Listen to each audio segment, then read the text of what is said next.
নমস্কার বন্ধুরা, আমার চ্যানেলে আপনাদের স্বাগত জানাই। আজকে আমি আপনাদের বানিয়ে দেখাবো চিকেন নাগেটস। তার জন্য আমি ব্রেস্টের মাংস নিয়ে ছোট ছোট করে পিস করে কেটে ধুয়ে রেখে দিয়েছি।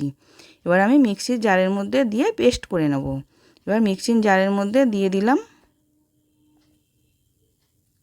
আদা রসুন পেস্ট, দিলাম গোলমরিচ গুঁড়ো, দিলাম স্বাদ মতো নুন, দিলাম কাশ্মীরি লঙ্কা গুঁড়ো, দিলাম সোয়া সস 1 চিপি দিলাম, দিয়ে এবার পেস্ট করে আমি নাবিয়ে নিচ্ছি। এবার ওর মধ্যে আমি 1 চামচ বাটার দিলাম আর ব্রেড ক্রাম্বস দিলাম 2 চামচ, দিয়ে ভালো করে মেখে নেব।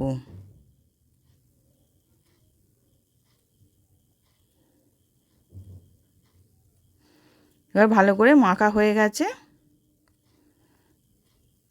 এবার আমি একটা জায়গার মধ্যে নিয়ে আমি ওটাকে হাতে করে চেপে চেপে একটুখানি বাড়িয়ে নিলাম, নিয়ে আমি লম্বা লম্বা করে পিস করে কেটে নিচ্ছি। এবার চৌকো শেপের কেটে নেব।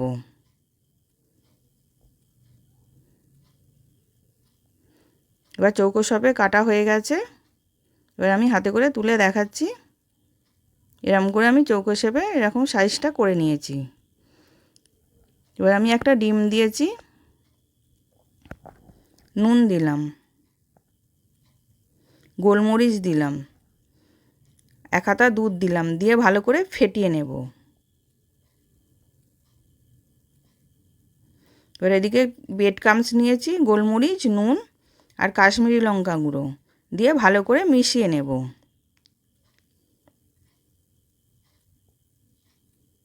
এবার আমি ডিমের গোলাটার মধ্যে ডুবিয়ে নিলাম, নিয়ে ব্রেড ক্রাম্বসে দিয়ে দিচ্ছি, কোট করে নিচ্ছি। এবার আমি দুবারে কোট করে নেব। আবার ডিমের গোলার মধ্যে ডুবিয়ে আবার ব্রেড ক্রাম্বসে কোট করে নিচ্ছি। এরকম করে আমি সবগুলো করে নেব।